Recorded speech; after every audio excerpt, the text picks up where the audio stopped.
One night, Esther was having dinner with friends, and one of her very dearest friends was so drunk. And she was saying such nonsensical things and asking questions, asking very important questions. And Esther finally said to her, I have so much I want to tell you, but I'm going to wait until you can hear me. I'm going to wait until you can hear me. Because there was no point in saying these wonderful answers to these wonderful questions in a moment when they could not be received, you see. So when you've convinced yourself that there are problems in the world, and we say, don't look, and you discount those words as if they were ridiculous. That's ridiculous, Abraham, that I would not look at the problems of the world because they surround me, and how can I not see them? And we say, we know it's not an easy thing, but first you have to decide that you're going to find the stance. In other words, there's nothing wrong with looking at the problems of the world if you're standing in the shoes of your inner being, because you can help a lot. But you can tell by the way you feel whether you're standing in the shoes of your inner being, you see. If the problems of the world are making you feel insecure, if they are making you feel afraid, if they're making you feel angry, then you're not in any position to get anything that you want. Give it a rest, give it a rest, give it a rest, give it a rest, give it a rest, because you cannot get there from there. You could ask the most deep, concerning, important questions, and we know you are articulate, you are brilliant, and that you could do it. And we are infinite intelligence. We've got a backup system that we can't even begin to describe to you. There isn't anything that you want to know that we don't know.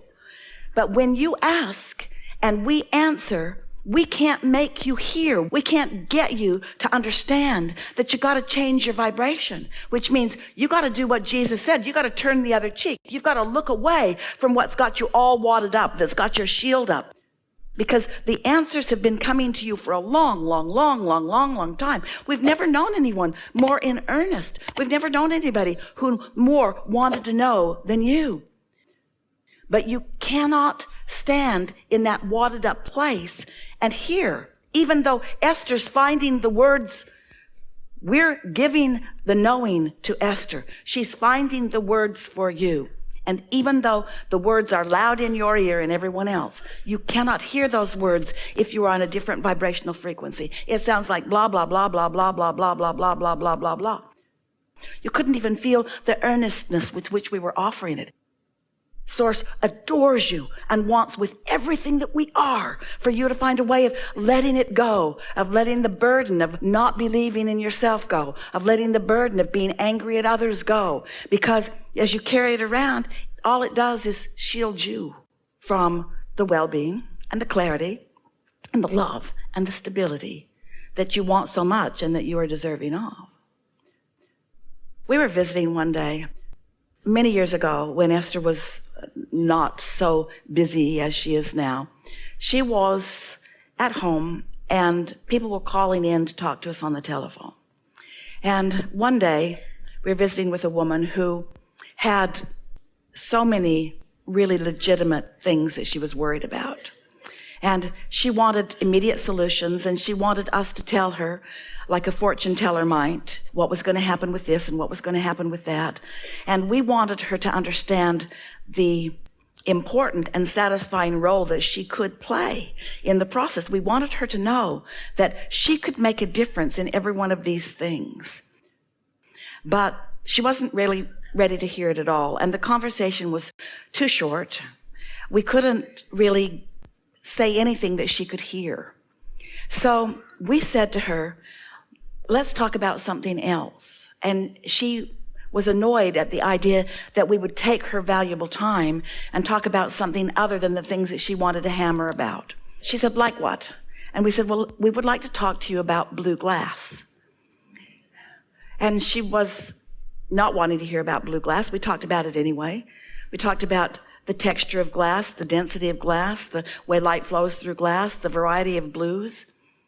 And her understanding did not become more, but we were wanting to make her understand that we were so certain that she couldn't get to where she wanted to go, the route she was taking, that we were going to lead her in a whole different way. And it was the way of distraction. When you've got attraction going that isn't serving you, you can't stop thinking about it, because when someone says don't think about that, you're just thinking about what you're not wanting to think about even more. So then we said, now we'd like to talk to you about butterflies. Again, annoyed. But we still talked about butterflies for well over a minute. And then she wasn't arguing with us quite so much. And so then we said, now we'd like to talk to you about feathers.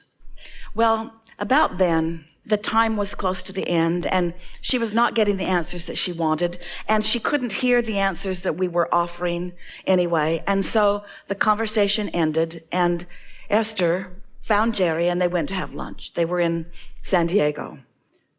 So they drove over to La Jolla, and they were going to have lunch at George's, and they parked the car at the La Valencia Hotel. And as they got out of the car, Esther said to Jerry, "Come with me, please come with me."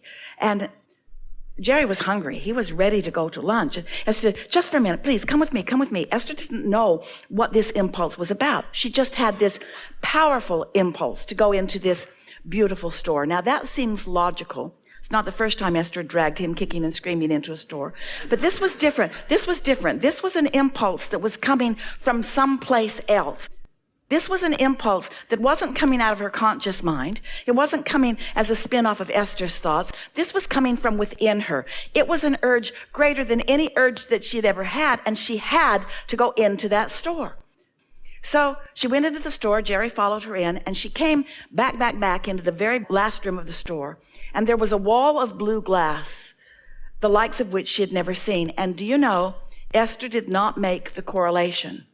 Because when she's speaking for us, she's not fully present as you might be. And so she didn't even realize what the blue glass was about, but there was something about seeing it that was utterly satisfying. And Jerry said to her, "You don't even like blue glass."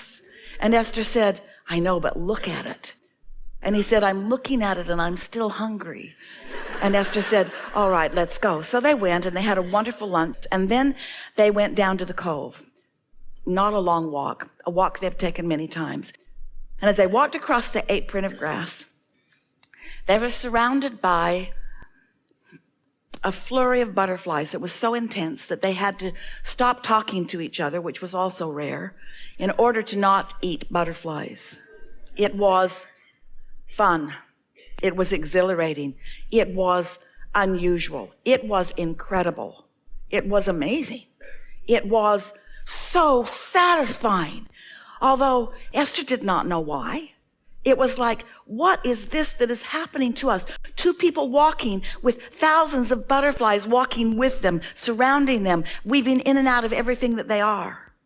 And then the butterflies lifted, and a little boy starts coming across the lawn. And Jerry said, "Esther, it's like he knows you." And Esther said, "I know." And he walked up to Esther and handed her a feather. And then, the most satisfying exchange Esther's ever lived. Because in that moment, she realized the wisdom of what we were doing with that woman. Esther doesn't know if that woman ate butterflies that day, or if she saw blue glass, or if someone handed her a feather. But Esther knows that these topics that were activated in her vibration were satisfied by the laws of the universe. They always, always are. If you want to see beauty in the world, you've got to focus on something that you feel is beautiful, or you have to focus on nothing at all. You don't have to focus upon beautiful, but you can't focus on problems and find beautiful. If we had talked to that woman about her problems would have followed her in a more sure way than they ever had before. You don't want lots of minds. That's what we were talking about earlier. When you are not in vibrational sync with who you really are, you don't want to focus upon your topics. That's why sometimes you come to these gatherings and it takes a little while for you to realize that we are really not wanting you to come to the stage so that we as a group can compound the problem that you have. We're wanting you to float in the butterflies that the group is. We're wanting you to see the blue glass that is all around. We're wanting you to feel the love that is flowing towards you. We're wanting you to soften up your resistance so that you can let in what you well deserve, so that you can let in what you've well decided, so that the things that you want can come to you. They're coming to you, but nothing gets in. Nothing becomes a reality that you don't translate through your own vibration, you see. And as humans, you don't know that, because you look around and you see all of these things that you can see and hear and smell and taste and touch. So you have a misunderstanding of what reality is and how it got there. Everything that exists in this time-space reality was created by someone through attention to it. Enough attention to it that it became a tangible experience for you, you see. So when you made the decision to be born into this body, you said, I'll come into this physical body, and I'll go, this physical body that will be tangible, and I'll go into this sea of creation. And from it, I will come to my own personal conclusions of what I want to give my attention to. And you knew that you were coming into a stable environment, in an environment where there was so much more well-being than not, in an environment where your planet would continue to spin in its perfect orbit, in perfect relationship to other planets. You knew that the water of your planet would be here, that it would continue to be here, that it just wouldn't float off into some other atmosphere. You knew that the food of this planet would be here and that it was enough to sustain you. And you knew that the peoples of the world would move around in clusters, and that they would find things to think about, and that they would attract them to themselves. And you knew that you would witness all of that. But you also knew that while you were witnessing it, that you would feel within yourself emotional guidance that was coming from your inner being, who is witnessing everything with you. Everything that you witness, your inner being witnesses too. Your inner being is always there. But humans, so often, we love you so much, you have let the disconnected tune your frequencies. You've let the worried tune them. You've let the haters tune you. You've let those who don't know tune you. And then you come to talk to us and we say, it's all right. And you say, no, it isn't. And we say, it's getting better. And you say, I can't see it. And we say, you are good. And you say, I'm not sure. And we say, you are a creator. And you say, I see no evidence. And so it takes a little while for us to offer the true vibration of who you are. And if you listen, and you have, as you listen and you allow the vibration of that which your source knows begin to resonate within you, every now and again you catch a glimpse. You allow yourself to be the witness of the thought turning to the thing, and then you know. Then it's not just something that somebody else is saying to you. It's something that you know because it's come from the inside of you, you see. So that's our desire for you. You're not as resistant as we have made you out to be, as you and we have made you out to be.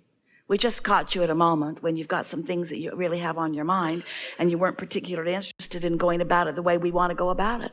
But we want you to know the way we're going about it is the only way to go about it. Nothing else is working for anyone. Look around. Look what's happening. These are pushing against these. These are pushing against these. Everyone's disconnected from who they are, and they're all paralyzed in their lack of allowing themselves to get what they want, when for the most part they all want exactly the same thing. Isn't that interesting?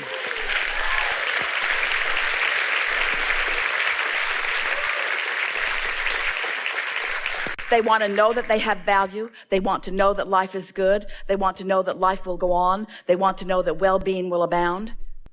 They just have this shortage consciousness that makes them believe, because they've been watching each other, that there's only this much good to go around. There's just this little finite pie, and they're all squabbling over the pie, not even realizing all that is created, that is all queued up and ready. Abundance beyond your ability to even conceive of it, ready for all of you to receive, you see. So we're appreciative of a stubborn one like you, who gives us an opportunity to say what we really mean. Because when you're asking in this strong way, even though you're not quite ready to let in everything that we're saying to you, you heard it this time in a way that you've never heard it before, and so did they.